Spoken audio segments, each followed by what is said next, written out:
All Hit Radio.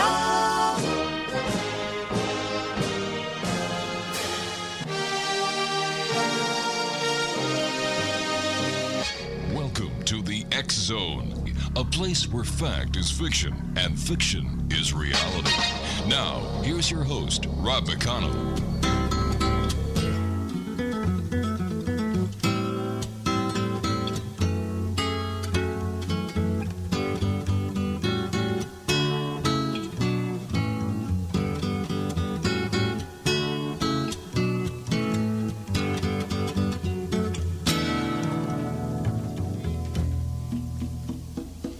You know that it would be untrue. You know that I would be a liar if I was to say to you, hey, girl, we couldn't get much higher. Come on, baby, light my fire. Come on, baby, light my fire.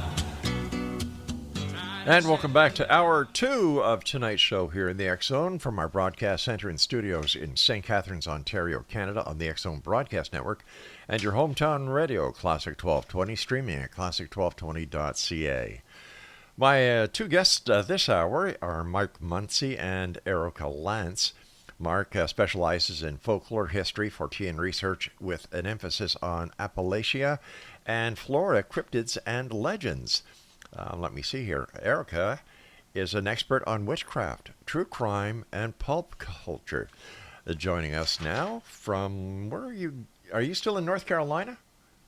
Yep, we're in Western North Carolina right now. Good to be back, Rob. Oh, good to have you with us. And ERIKA, nice meeting you for the first time.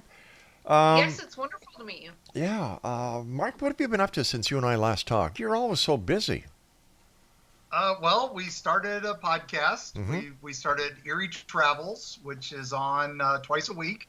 We're on all the major networks. And what we did was, it was because I'd done Erie Appalachia and I'd done the 3 Florida books that ERIKA's like, you were on so many shows and podcasts. Why don't you do your freaking own? Yeah. So and then I was like, well, that works because ERIKA has run Drinking with Authors, another great podcast, for a while. Yes. So I talked Mark into doing the podcast. We started that a little over a year ago, and it's been going strong. It's pretty wonderful. And now we're working on books. We're back full circle. We're doing books based on our travels for the podcast. Now, when you say you're on different networks, are you on radio networks or audio platforms? Audio platforms. Okay. Sorry. Yeah, we are on YouTube. and YouTube as well. So, But like Spotify, Apple, Amazon. Oh, okay. Wherever your podcasts are listed. Yeah. Okay, so well, let me see. You've written about Appalachia. We've talked to you on that. We've talked to you about Erie as well, I believe, and Florida. So where have you been that's new? Oh, goodness. We're working on, well, we're actually subdividing the Appalachians because I did Appalachia while it was 2020 and, the world was on lockdown. So Right. I got to talk to a lot of people, but after it hit, I got so much more. And now that we've started the podcast, we're getting emails and calls from people all over, as you know, Yeah. that you do. So now we're really focusing on Smoky Mountains right now. Kind of right. That's why we're based out of here right now. But we're also doing some stuff in the Northwest, the Northeast, a little bit of everywhere. Yeah, we recently were up in the Wisconsin area, that northern area, for investigating things like the hodag, which is a wonderful cryptid up there. So we went on a little adventure that way, and then our next big adventure is up towards Pennsylvania and looking at all the wonderfully creepy places up in that direction and all the fun cryptids they have up there, like the squonk, which is a giant crying pig. A giant crying pig. Yep. One of the saddest cryptids you will ever hear about. The hunters hear him crying this sad cry, and as they go out, they find little pig footprints and puddles of water from where he's cried Oh my so goodness. much. except for then they never return. So there is a very dark side to that particular cute crying cryptid. Now, people have been investigating cryptids, Bigfoot, and all the other cryptids over the years, and yet there's never been a definitive find. How do we explain that? Well, I think there have been a few finds over the years, things that we've discovered that are things like back when I was growing up, in the 70s, the giant squid, the Kraken, was a myth. It was a legend. It was something, a sailor tale. Right. But now we've got cameras finding them, and so now it's just a thing. We no longer call it the Kraken. It's just a colossal squid. Yeah, And I understand that. I understand that. But, that's because most of the time the Kraken is underwater. But if we're talking about Bigfoot and we're talking about other land-based cryptids, how come nobody's got that all conclusive smoking gun picture or any other proof? I think there's a couple things. So there is a few new emerging theories that get into whether or not there is a degree of sort of dimensional shifting and potentially extraterrestrial involvement with the appearance of Bigfoot.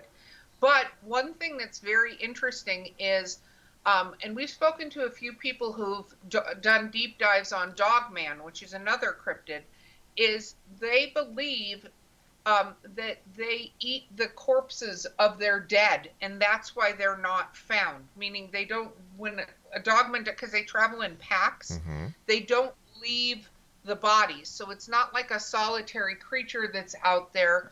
They actually do something, and there's a lot of creatures in nature that do this with the bodies of their dead. Like an elephant graveyard. It's just they may take them someplace we don't know yet. Yeah. But also, I think a lot of this has to do with that this is, we like to call it preternatural, stuff we don't understand yet.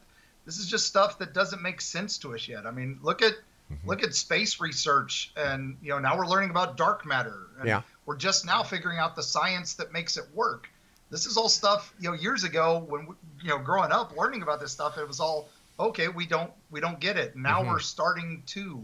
I think this is the same thing. I think cryptozoology is becoming the study of something that might actually happen. But I'm more for preserving the folklore and the history of these things.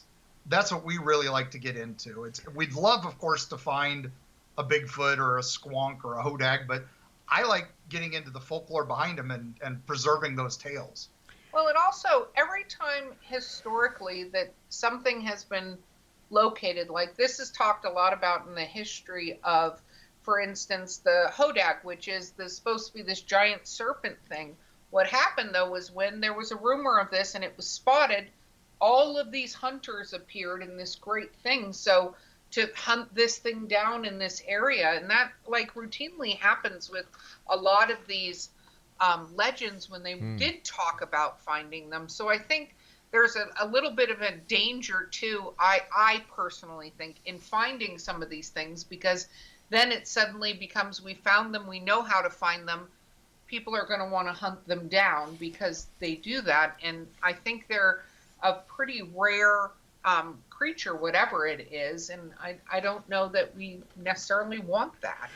But we can look at the other side of that coin and say, okay, once we establish it is real, then we could put into motion the means and measures to protect it as a species. That's true. And that's like I said, that's why we look into these things. Again, some of these creatures, we don't put together the sightings, right? Because they have different names, especially in these Appalachian hills and stuff. The same creature could be seen 5 different places, less than 10 miles apart, but because the mountains are so rigorous, they have 5 different names for it. So that same legendary creature we're talking about, the hodag here up in Wisconsin, along the Ohio Valley, they had a creature called Mishapeshu, or Mishapishu, depending on which tribe you talk to, the underwater panther. And it fits a lot of the same mythology, and some of the pictograms of that creature are the same as the descriptions of this lumberjack beast that the lumberjacks called the hodag. And then we find in the Ohio Valley, there's a effigy mound called Alligator Mound. And well, why would the natives make an effigy of an alligator in the Ohio Valley? Not exactly thick with alligators.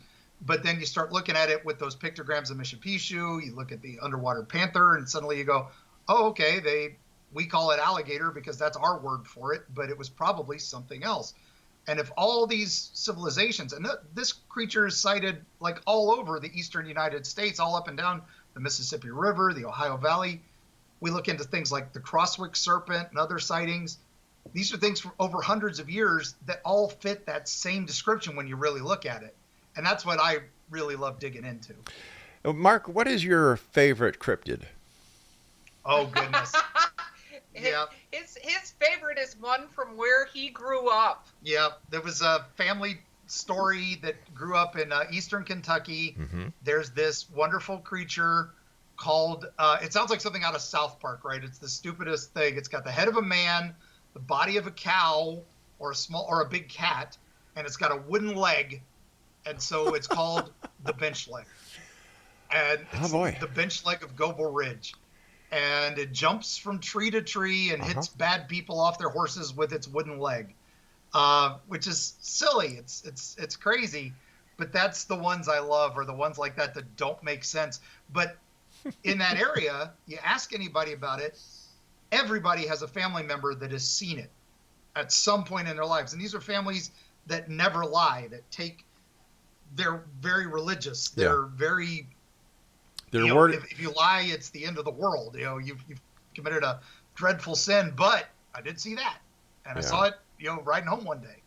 So there's got to be some truth to these things. Now getting back to this creature that has the wooden leg and jumps from tree to tree and knocks people off their horse. What do they do with cars? That is a good question. Because it's interesting because we have a lot of truckers and a lot of people, train conductors and stuff like that write into our show and tell us stories about things they've seen and things that have jumped across in front of them. And it's very interesting. But I also think, like with this particular creature, it has a whole historical thing that goes back. And apparently, what's interesting about this particular creature is it was a creature that was brought forth for vengeance on its owner. All right, stand by. We've got to take our first break here. Exo Nation, our guest this hour, Mark MUNCY and ERIKA Lance will be back with us on the other side as we continue right here from our broadcast center and studios in St. Catharines, Ontario, Canada on the Exxon Broadcast Network. And your hometown radio, Classic 1220, streaming at classic1220.ca. Don't go away, I'll be right back.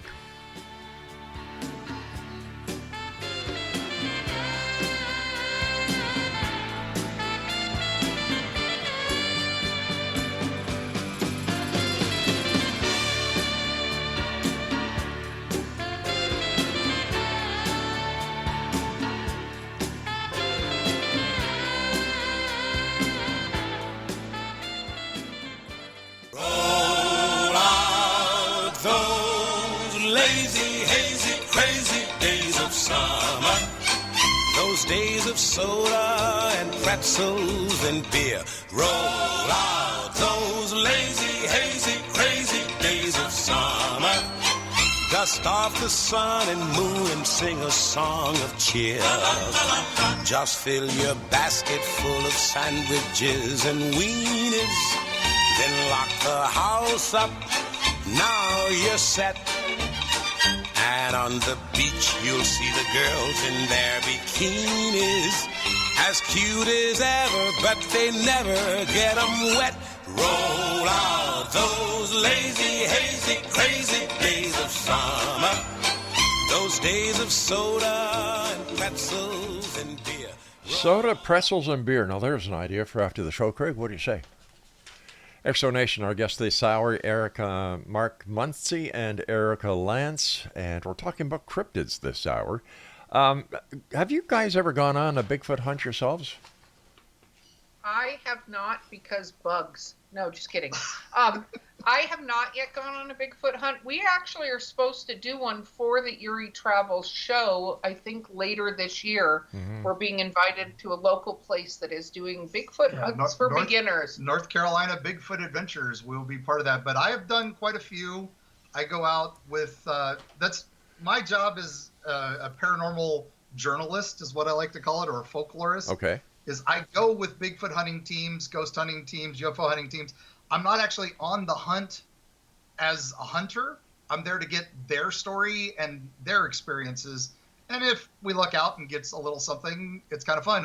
I've been on some hunts that actually turned into a Bigfoot hunt when we were hunting something else. There was a thing in Florida where a family, a couple truck drivers actually had emailed us that they'd seen what they thought was like a flying humanoid, either a gargoyle or a Mothman type creature in South Florida. And I was the only guy in the area, so of course they all called me, and I went out there with a guide. I got a Bigfoot hunting guide out there because I was like, hey, I got to go out to this campground that I don't know.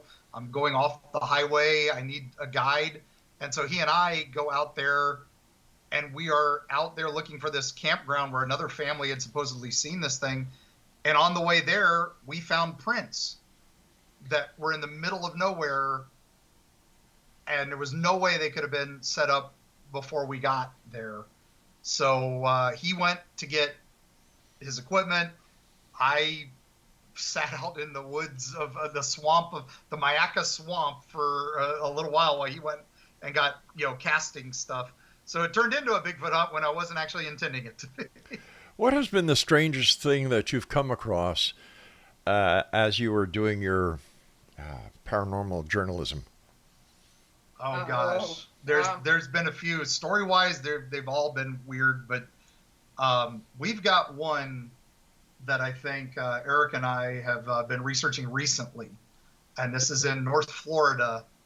And this is, again, a few drivers have reported it to us. A dogman expert actually emailed us about it first, saying, hey, I saw something weird that crossed the road in front of me, and I don't know what it was. And you're the weird Florida guy, so you tell me. And then I shared it with our listeners and ERIKA, and now we've got a few more sightings of it. And it is a creature that looks like it's made of vines or strange, like a living plant almost, but in the shape of a horse. So like a kelpie, like from Scottish lore, they have kelpies, which are supposed to be fairies.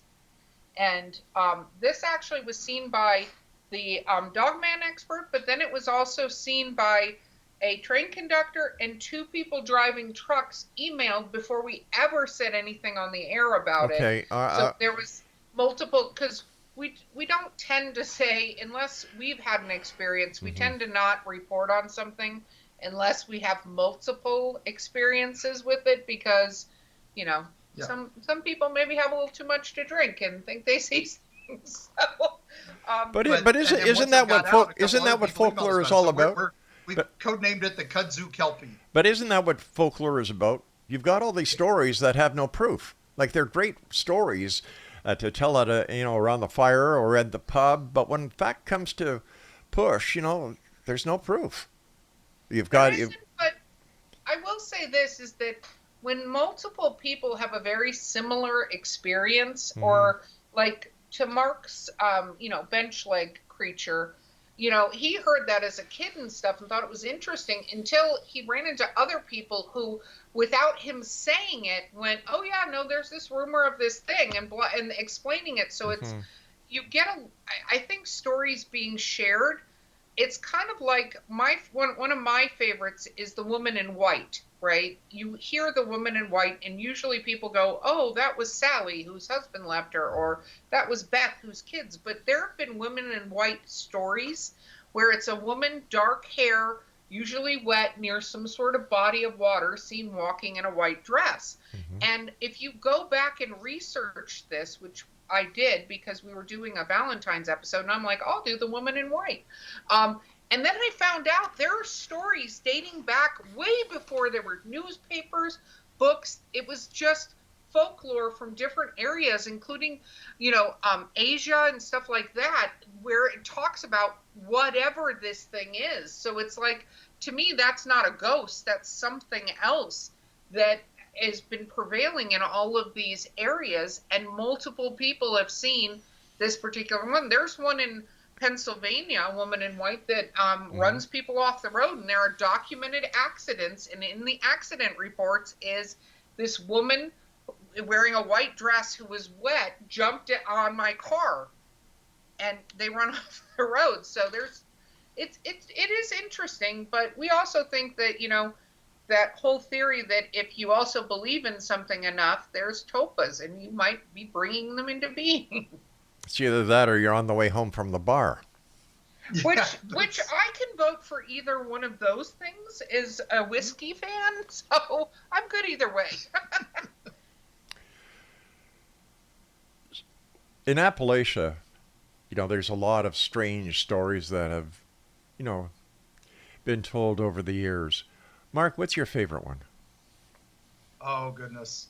One of my absolute favorites is one we've been working on recently for the new book, and that would be the legend of Spearfinger. And this is a Cherokee legend that is dark and scary. It's everything you want in a legend. She's a shape changer. She's like the Deer Woman or some of these other folklore, you know, but are they folklore? Because the Cherokee, that's their belief. Mm-hmm. This is what it is. It's not folklore. It's not mythology. She's there. And she will change shape either to a beautiful woman or an old woman, and she'll call to the tribe or a child. But usually a child, and she'll pull them aside, and then she kills them by stealing their liver.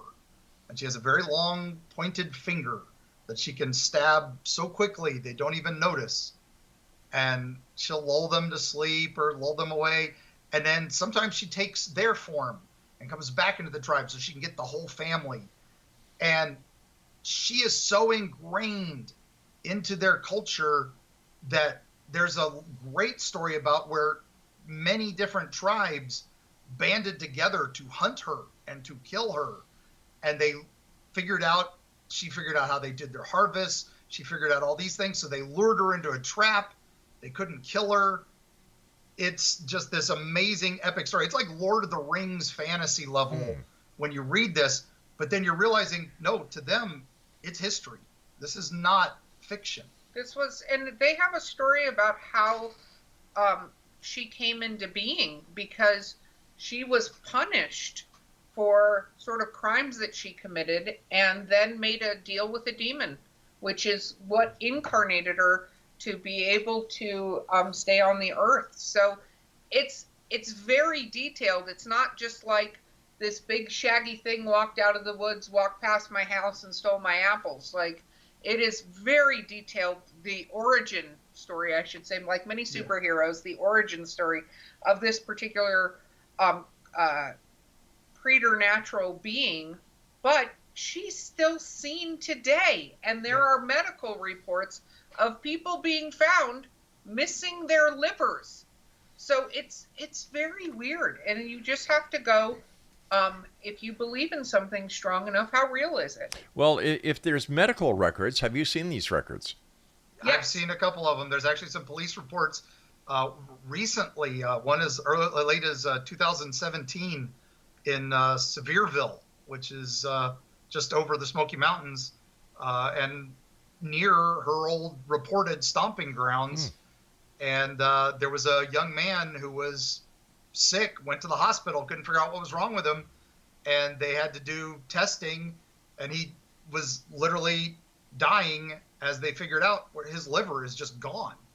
And they found a small hole in his back, and we've got the medical report on that. It's crazy, and that's in the newspapers, so you can find that. So was it Spearfinger? I don't know. Is it just coincidence that there's this small hole in his back and he died of a missing liver? What took his liver? We don't know. How did he live 17 years without a liver if he didn't have one? Exactly. We're hoping that it's Spearfinger, because at least it explains it. Okay. 17 years without a liver. Medically impossible. That's the only other option, right? I mean, it's not like there was surgery scars or anything else. It was a small opening on his back that would, and that's, of course, everyone says, oh, it's, he was stabbed and he was hurt, but there is no, that was his official cause of death is disease due to complications from a missing liver. So. Strange is true. Yep, exactly. Yeah. Strange but true. All right, stand by, folks. You and I have to take our final break. And Exo Nation, our guests this hour, Mark MUNCY and ERIKA Lance. We're talking about cryptids. We're talking about myth, legend, folklore, and much more. And if you'd like to get some more information on our guests this hour, Mark, what's your website? ErieTravels.com. That has links to all of our stuff. Excellent. Mark, ERIKA, and I will be back on the other side of this short break. So whatever you, don't go away. This is the X Zone. I am Rob McConnell, coming to you from our broadcast center and studios in St. Catharines, Ontario, Canada, on the X Zone Broadcast Network, and on radio stations around Canada, the United States, including my favorite, your hometown classic 1220, and streaming classic1220.ca. We'll all be back on the other side of this break, so don't go away.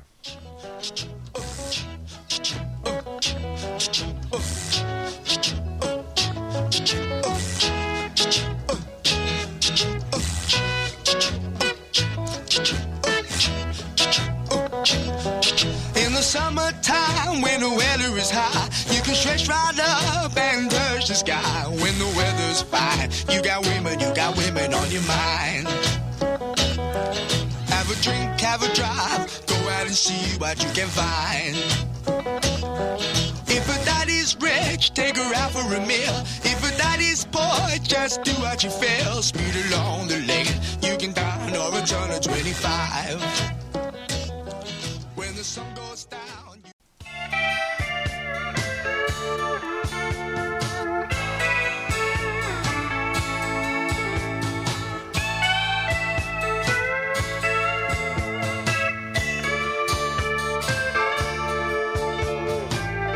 night was dark in the mountains, as the story goes. An Indian tale brought him out where only the Sasquatch goes. The moon was playing hide and seek, made the shadows come and go, looking for something they thought they'd find on the Bernie Creek Forest Road. The stories that intrigued them, they'd heard around the bar. Indian chant, an old black witch, and a man that was marked with scars. Three of them went looking. I was telling Mark and ERIKA during the break that I don't think I'll go to the local restaurant and ask liver and onions for a long time unless I say to the waitress, "Excuse me, can I see your finger, please? Is there a spear on there?" No, that's not why I was asking you to see your finger. And, it brings a lot of strangeness to this world that we think is so cut and dry. Mark, what other stories like that have you and ERIKA investigated? Well, one of my favorite recent ones is another one up this way, which is called the Boojum. Is called the what?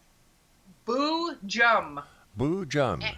And it is a type of Sasquatch or man of the forest. But what was interesting about him is he is quite famous for marrying a Cherokee woman that he gave her huge gems to woo her. And so there's a lot of controversy around her going off from her family to marry this Bigfoot.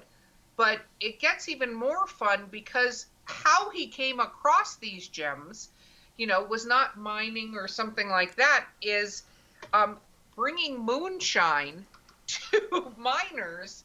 And as he's getting them drunk, he takes their gems and puts them in the moonshine jars and walks away with them. Well, that explains a lot right there, moonshine. Exactly. Yes. I was like, most clever cryptid ever. It's one of my favorites because it's not like he's like, "Whoa, and I'm going to break down this wall." He's like, you know what I'm going to do? I'm going to go get these people drunk, and I'm going to take their stuff. Like, I'm going to give it to the pretty lady, and she's going to be my bride. So. Yes. I think that is life goals for cryptids everywhere.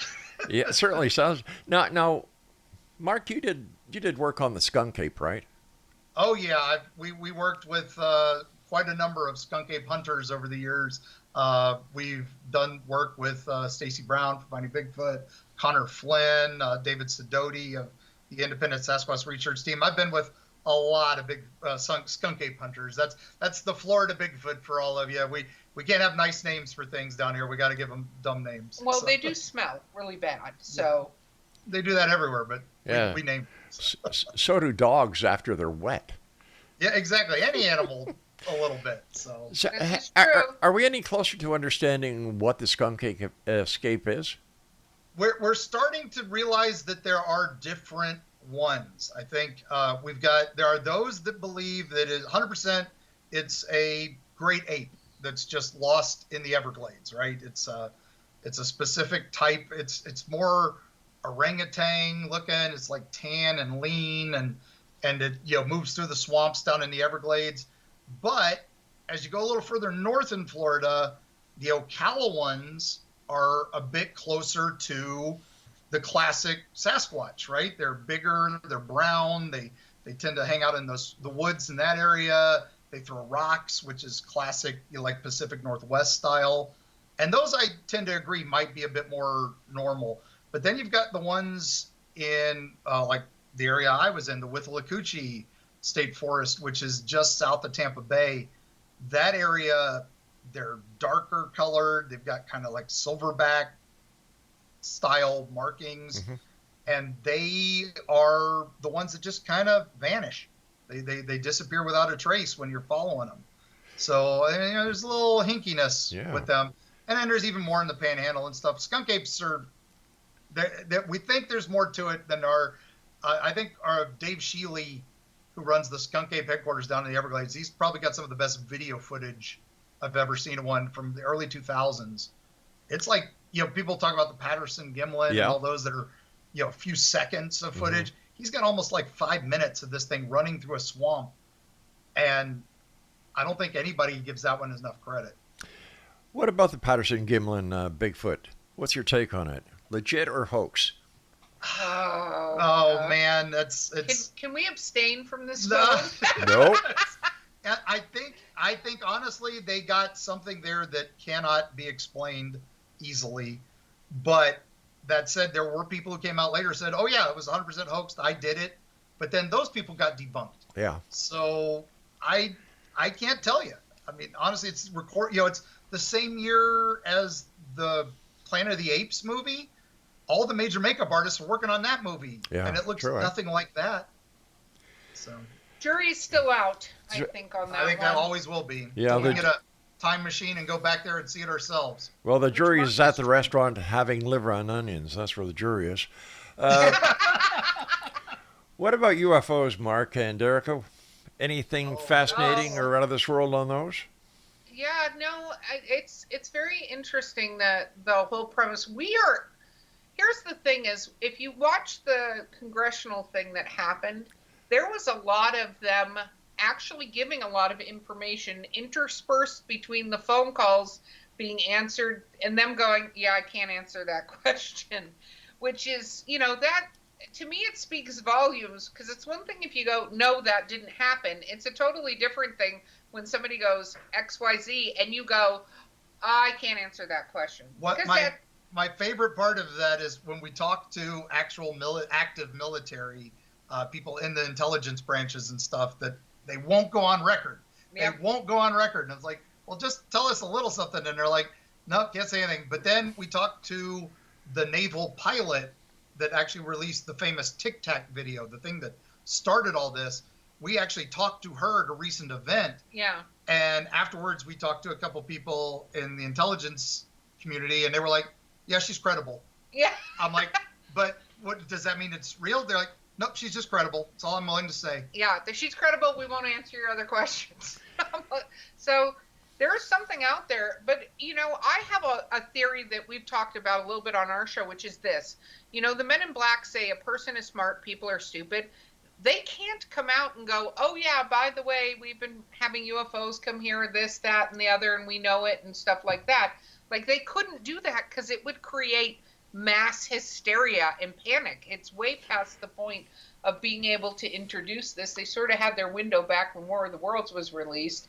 And so now whatever is going to come about, which people keep seeing things on planes and stuff, eventually something will come out about it. It's just we're eating popcorn and waiting for it to come out like that. I think we're on a cusp on all this stuff. I think disclosure is a matter of time. Oh, I'll bet you disclosure won't happen within the next 10 years. I agree with you. I think we're looking 10 to 20 years down the line. If but ever. I've been saying that since I was a kid. And yeah. Yet we have congressional hearings in the U.S. about it, which I didn't think we'd ever have in my lifetime. But then again, they didn't do anything. Exactly. Well, it was a waste of time. Yeah. It was a waste of time. That's all this is. I understand that, something I can't understand is the oxymoron military intelligence. Because like you were saying, if you know something, tell it. Well, we can't. Oh, she's credible. And so on. It makes no sense unless I have a theory on it that it's because of the sensitivity of the weaponry that we have now. We have to stay at least 20 steps ahead of the people that aren't very friendly on the other side of the world. And I believe that these stories are made up and propagated by the military in order to misdirect what people are seeing. Yeah. Like there's things that we need to know. There's things that we don't need to know. And I think a lot of times people who investigate UFOs are very close to crossing that line, and they're causing more harm than good. Well, we have a follower on our show that would say the same exact thing. So we have a listener that sends us stories, but I think it's one of those things where whatever will happen will not be an announcement from the government. It will be something that they can't deny. That they can't do a takey-backsy on, which is a technical term. Yep. So when we look at the big cases of ufology over the last, let's say, 20, 30 years, Roswell, what do you think happened there? I think that was a crash. I think a spaceship crashed. I think there were bodies. I think they showed up, and I think they took them away. And then when it's not happening, don't look over here. Don't pay no attention to the man behind the curtain. But what about the possibility? What about the possibility of it being a Project Mogul balloon? See, there's always that. This is one of those things when you start going down UFOs. That's why UFOs are even tougher to report on than folklore and mythology and stuff like that, because there are so many double blinds. There are so many things. We are always, like you said, 20 years ahead of what we know. And we find that out because 20 years ago, look, I remember the day in the 80s driving home one day, and I'm like, oh my gosh, the F-16s are escorting a UFO over Tampa Bay. I'm like, oh my gosh, this is it. This is the day they're going to announce we've made contact. And it was the announcement of and showing off the first time of the stealth bomber. The B-2. And it's like, oh my gosh, that's there it is. And that's looked like a UFO to me. And that when you look at that and say, well, that's probably been in development for 20 plus years. Yeah, they were probably testing it back then. That would explain some of the UFO sightings. I think now TR-3B, which is pretty much, it's still classified, but it's not classified because so many people talk about it. That's those black triangle crap that everybody sees. Mm-hmm. And they're always seen around military bases. They're always seen around naval bases. They're pretty much a joke that it's still a classified project.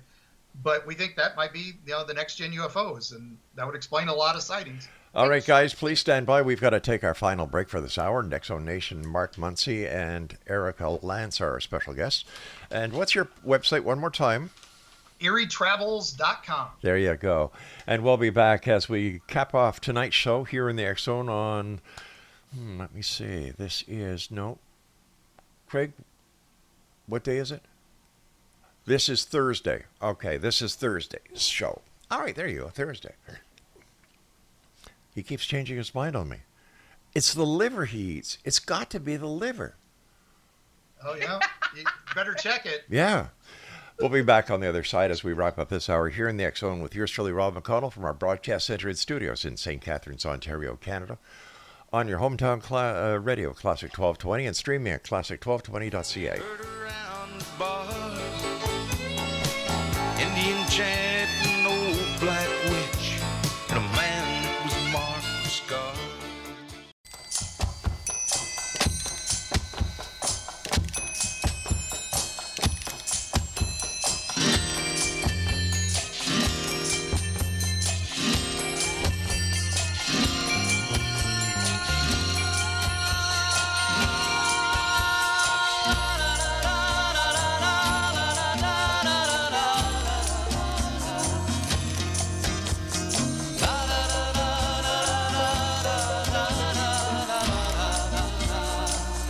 Good morning, starshine.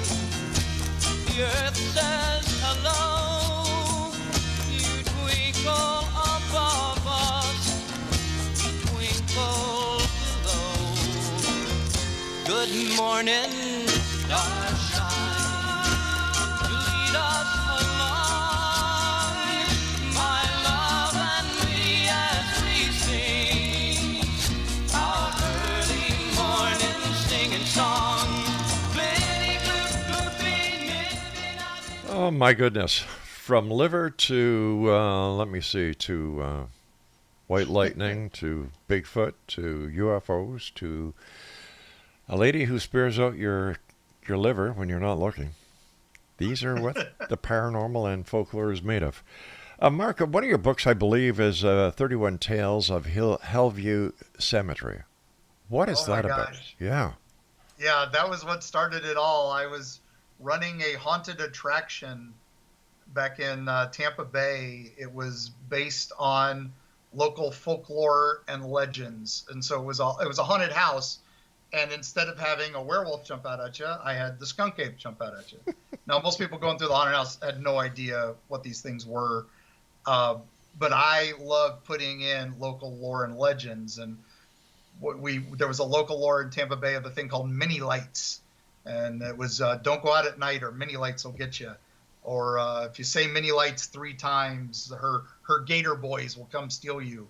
So I did a book that was basically the spooky versions of those tales. We had scaried them up even more for the haunted house, and that's kind of what started all this. Now, mini lights was one of those we found out was actually another one of those folk tales, be careful, but it turned into something that was even scarier. It was a reality thing, because what it was beware of mini lights was actually the men with lights, because it was a alligator farm that was stealing children on the south side of town and would put them in to entertain the tourists in the 1930s. And they would throw them into the alligator pit and let the kids be chased by alligators.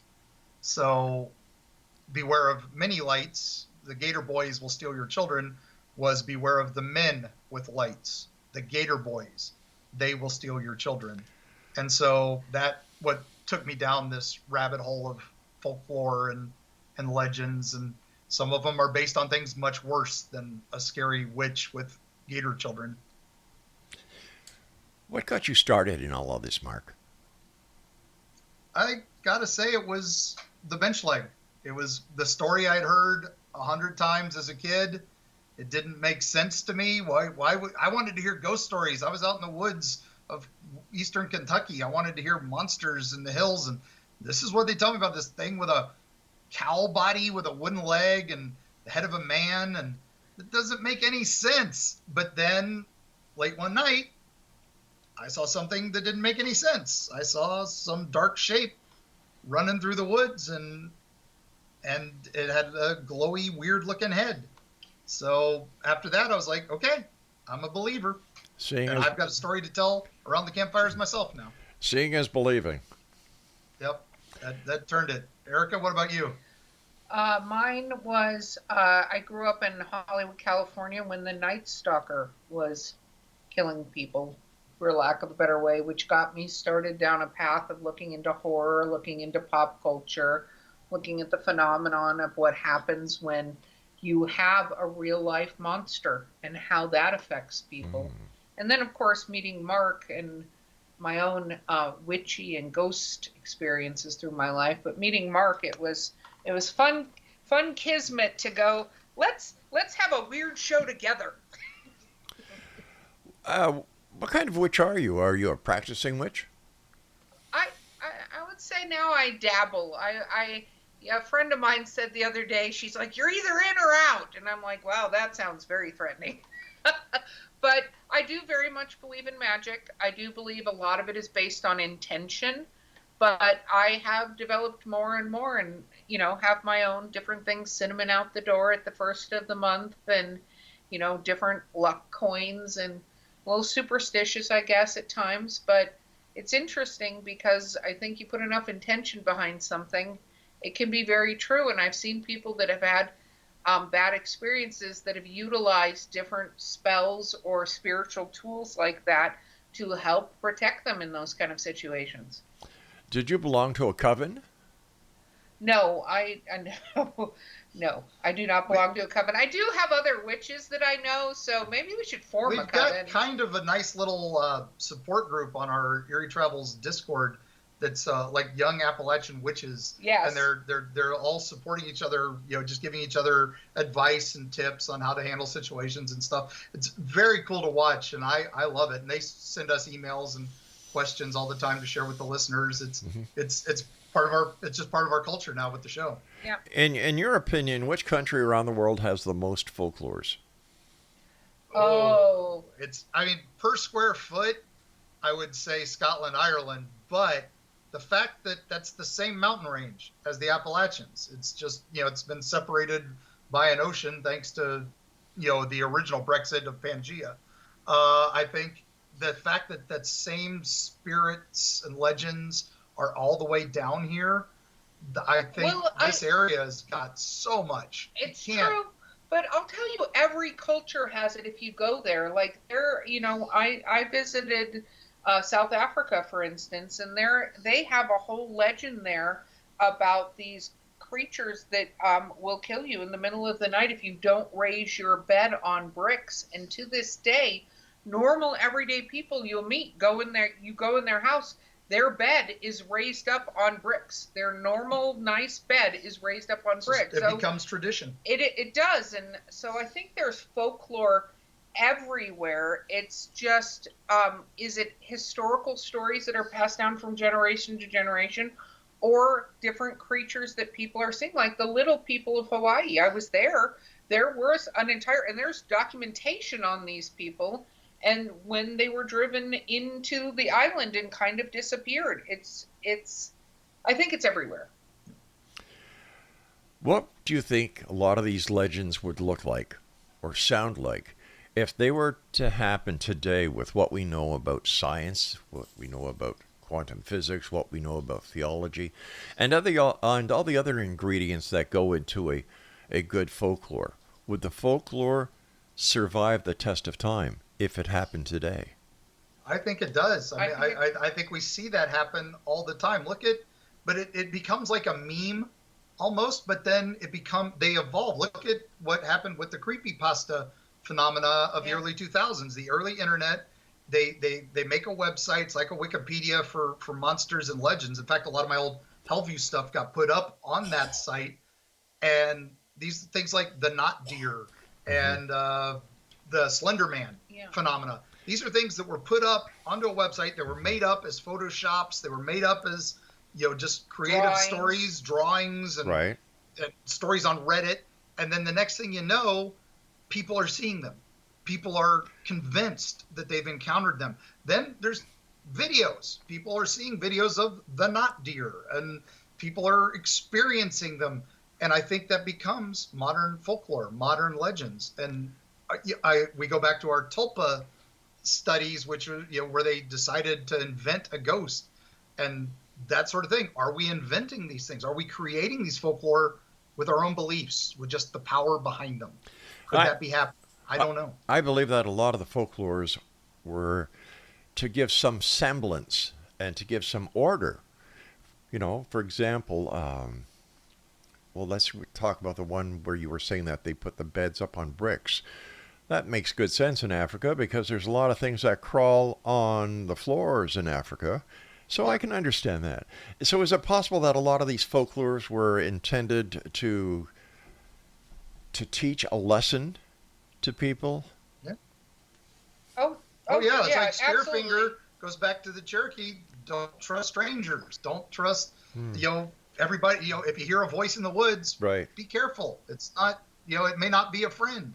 Don't just go running out there. And that's just because somebody's asking for help doesn't mean they need it. That's true. This is what all this goes back to. It's don't go to that spooky house. Somebody died there. Well, yeah, somebody was murdered in that house. So that's why it's the haunted house in town. That's exactly how these things go. What about prehistoric? I think it's still the same tales. What about prehistoric animal sightings? Well, what's interesting about that is that we have not explored nearly enough of this planet that we're on. Again, I can make reference. I love the story of the giant squid because I remember people were like, there's no way a squid took down a boat. And now they found the giant squid, and then they found an even bigger version of the giant squid down below. And you kind of go, okay. That's some of these stories. There was a turtle. A giant turtle spotted in the 1930s. It's a folk tale that in Fort Myers area of Florida, a family escaped a hurricane riding on the back of a prehistoric turtle. And it's like, all right, well, that doesn't make sense. But then in the 60s, the Navy goes on high alert in that same area, Port Charlotte Harbor. They go on high alert because they see a dark shape in the waters. They're convinced it's a Russian sub. And they go on alert and they get out there and the divers say, wait, it's just a giant turtle. It's a 30-foot loggerhead turtle. Well, it was never caught, it was never captured, but Navy divers sketched it and everything. It would have been the largest turtle ever. And we don't know how big they get. We don't know how long they live in the wild. Family of four could have ridden on the back of a 30-foot diameter turtle. Yeah, sure. It looks like a giant raft. Yeah. Yep. Yeah. Well, all right, guys. As always, time goes by so fast when we're talking to you, Mark and Eric. ERIKA. Nice meeting you. And keep the great work up. I love the stories. XO Nation, if you'd like to find out more about ERIKA and our good friend Mark, give the website one more time. ERITravels.com. All right. Good night, guys. Take care. And thanks very much for joining us. And to you, the members of the XO Nation, I'll be back tomorrow night as once again we cross the time-space continuum to this place that I call the X-Zone. It's a place where people dare to believe and dare to be heard. It's a place where fact is fiction and fiction is reality, Monday through Friday from 10 p.m. until midnight, right here on your hometown radio and streamed around the world on classic1220.ca. So the next time you're in a restaurant and you look at the menu and you see, liver and onions, just remember the story that you heard here tonight on the X-Zone. Good night, everyone. Until tomorrow night, always keep your eyes to the sky and your heart to the light.